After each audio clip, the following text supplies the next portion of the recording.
The boredom apocalypse. When was the last time you were truly bored? Not, I'm waiting for my coffee bored. Not, this meeting is running long bored. I mean, genuinely, deeply, uncomfortably bored. Nothing to do. No phone to check. No screen to stare at. Just you and the empty space in your mind.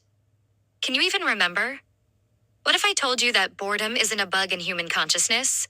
It's a critical feature, and we're systematically eliminating it. This is Uncomfortable Theories.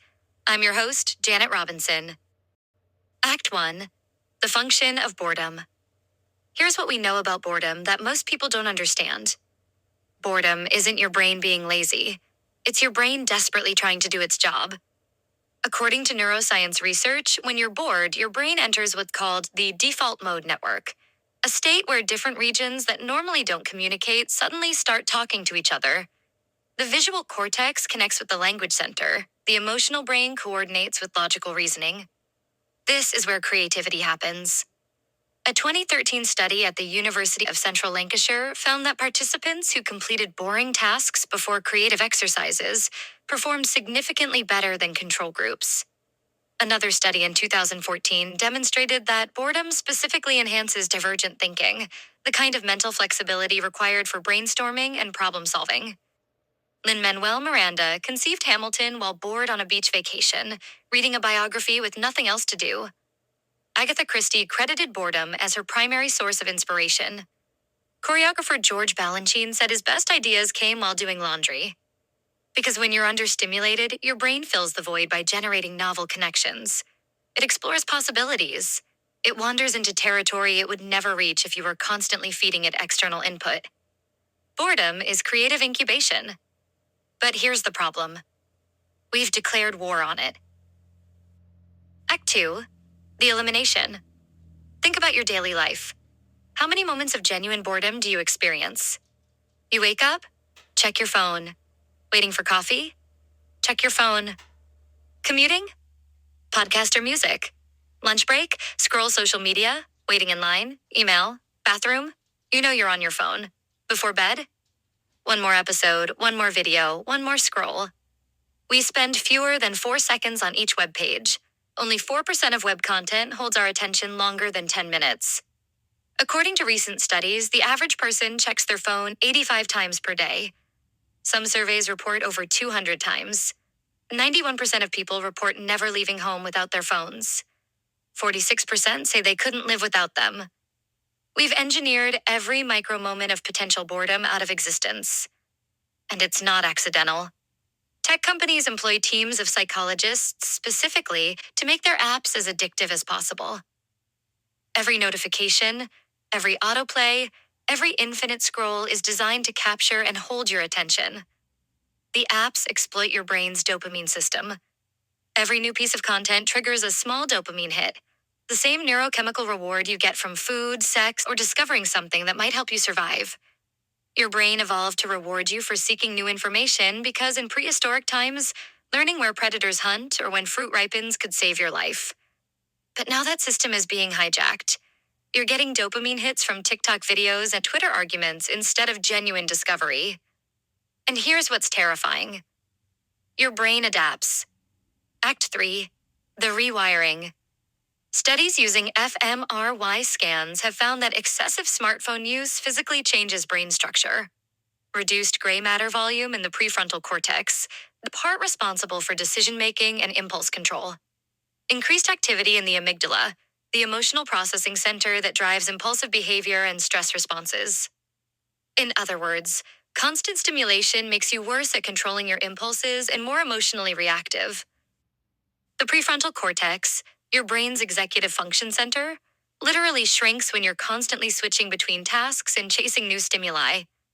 Your brain is physically degrading, even right now, while you're listening to this web show. Meanwhile, research on children and adolescents shows catastrophic developmental changes. We're raising the first generation of humans who have never experienced prolonged boredom, who have never sat alone with their thoughts for more than 30 seconds. We don't know what that does to developing brains because we've never done this experiment before. We're using an entire generation of children as test subjects, and we won't know the results for another 20 years. By then, it'll be too late to fix it. Act 4. The cognitive collapse. Here's where it gets dark. Actually, let me be more specific. Here's where it gets apocalyptic. We're not just losing our ability to focus. We're losing our ability to think at all. Studies show that smartphone addiction is systematically destroying all of the following. Your attention span? You can't focus for more than 4 seconds. Your memory? You can't remember what you did yesterday. Your sleep? Which means your brain can't consolidate memories even if you could form them. Your stress response? Your cortisol levels are permanently elevated, killing neurons. You are literally becoming stupider. Measurably. Permanently. And it's not just you. It's everyone. We're approaching what might be called a collective attention collapse, a point where human society becomes fundamentally incapable of thinking about anything complex. Climate change requires decades of sustained focus. We can't do that anymore. Geopolitical stability requires understanding history and long-term consequences. We scroll past that in 4 seconds. Scientific innovation requires hours of uninterrupted deep thought. We can't tolerate 30 seconds of boredom. We're creating a civilization that's too stupid to survive. Act 5. The Fragility Trap. There's another layer to this that's even more terrifying. Boredom doesn't just enable creativity. It teaches you how to be human. When you're bored, you're forced to sit with discomfort, to tolerate the screaming void in your own head, to generate your own meaning instead of having it fed to you by an algorithm. But if you never experience boredom, you never develop that capacity. You become psychologically dependent on external input.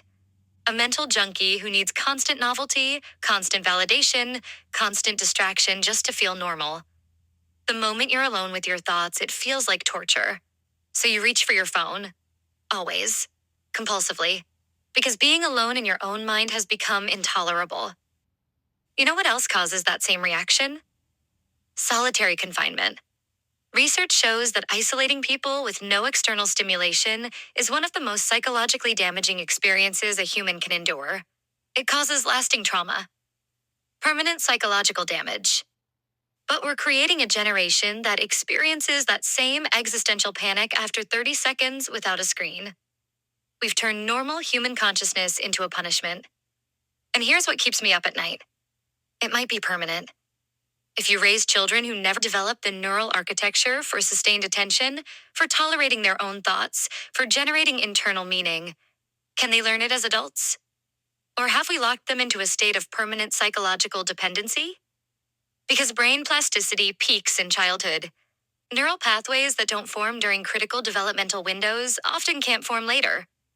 Which means we might be watching the last generation of psychologically complete humans slowly age out, while their children grow up fundamentally incapable of being alone with themselves. We didn't just eliminate boredom. We eliminated the human capacity for solitude, for introspection, for independent thought. We've created a species that can't function without constant external control. Act 6, the point of no return. This isn't a traditional apocalypse, and that's what makes it so terrifying. There's no asteroid, no nuclear war, no pandemic. Just a slow, creeping cognitive death that feels like entertainment. We're the frog in boiling water, except instead of temperature rising, it's our IQ dropping. Each generation becomes measurably less intelligent, less creative, less capable of abstract thought. And here's the nightmare scenario. We might have already passed the point of no return. If an entire generation grows up without developing the neural pathways for sustained attention, for boredom tolerance, for deep contemplation, you can't just install that later. Those windows of development close. Brain plasticity peaks in childhood. Miss that window, and certain cognitive capacities are gone forever. Which means we might be watching the last generation of humans capable of complex thought slowly die off, while their children scroll TikTok and wonder why everything feels harder than it used to be. This is extinction. Just slower and more comfortable than we imagined. We're not being wiped out by disaster. We're being lobotomized by convenience. Conclusion. So, what do you do with this information? Nothing. Probably. Because even now, listening to this, you're fighting the urge to check your phone. You could delete the apps. Reclaim your mind. Relearn how to be bored. But you won't. Because your brain has already been rewired. The damage is done. And the worst part? You'll pass it on to your children. Who will pass it on to theirs? Until nobody remembers what it was like to think deeply, to create something new, to sit with themselves without needing constant stimulation. The boredom apocalypse isn't coming. It's already here. This has been Uncomfortable Theories. I've been your host, Janet Robinson. Question everything, trust nothing, and remember, the void is where the good stuff grows, and we just paved it over.